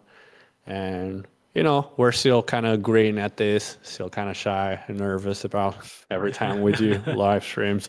There's some pressure. There's a lot of stuff that we just are not able to comment on or commit to on a live stream, but we do love coming on. We do love interacting with players. Thank you so much. Thank you, the DonTheCrown. You do a lot of the good jobs for Torchlight, and thank you for this 2 hours talking. There is a lot of good suggestion, and we think we can benefit from it and learn from it, and we can put some your suggestion and good ideas into our games. Make it, makes it some suggestion can be soon be coming to our game. Okay, well, thank you much, guys. I think one of the cameras just cut out there, so. But thank you much, guys, so much. I really do appreciate Milky. So you gotta go to the side there. We only have to see the is there. Oh, they didn't see. It said Milky is bald. Full screen there. Let me resize this. How do I resize it? Oh my god, OBS is. Yeah. Let me see if we can see the whole thing here. Milky, much love, my dude. Much love. I love you, Milky. Well, thanks so much, guys, for coming on. We are looking forward to an awesome season start here. Very, very soon. It's going to be at 7 p.m. Eastern Daylight Time. And yes, sir. Is there anything you kind of like want to leave us in terms of like stuff that we should be super excited about here, or? Log in. That's it for now. Thank you, guy, again. I think it's the first step. Yes, the first streaming. I hope you can get your answers, and we will just see you soon, maybe, and we'll be with better seasons and better version, and just we will work hard to make all the beautiful things happen. Yeah. Okay. Thank you, guys. I really appreciate it. We'll see you guys again soon, and best of luck with the new season. Hope the servers can handle all of the players that are coming in, because I'm sure excited to log in right away.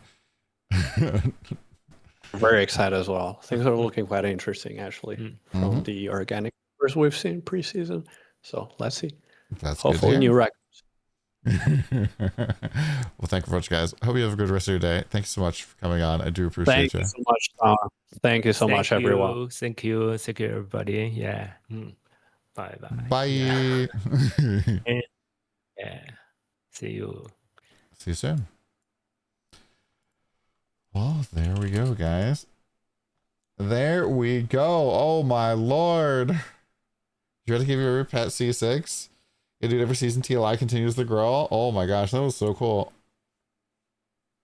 That was so cool. That was really stressful, but that was also really cool. Woo! Thanks guys for tuning in for that. They that was like a long talk too. They like talked with us for over 2 hours. I had like a whole list of questions and they went through all of the questions and then some extra questions. But Milky is bald. I don't think that's true. I think that that is a false narrative. That podcast felt like the culmination of the last 2 years. Did you guys like the questions that I picked? I try to like not ask questions that are going to be things where we like can figure them out by going and actually playing the game next week. But more like stuff that were kind of like burning questions for me, like dealing with certain mechanics, like what's the thought process behind this kind of stuff.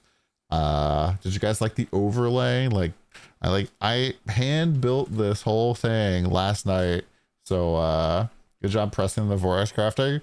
Yeah, I was just like, bro. But better he speak native language and Andre translate it. So one of the things that LH really wants to do is just kind of like connect more with us in the West. And I'm not going to say, I'm not going to like be like, you have to speak Chinese, because if he wants to connect with us, then that is a really, really good thing. And I'm not going to discourage that ever, because I played a lot of other games where, you know, Eastern games where the devs never ever speak English and they never ever connect with us. Like I was watching my friend watch their convention for their event, and they didn't have like English subtitles, translations, anything at all.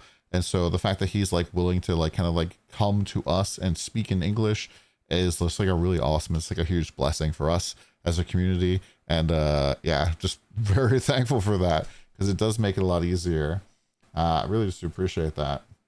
It's a good first step to show initiative, show the English. Yeah, I'm sure like this is basically just the beginning. And so like this is not like the end all be all. Like 5 years from now, he's gonna be like running circles around me in English for sure. In a couple, if he keeps it up, like he'll actually be kicking tons of butt there. Oh man, that was super duper fun. Andre was cracking me up. I don't know if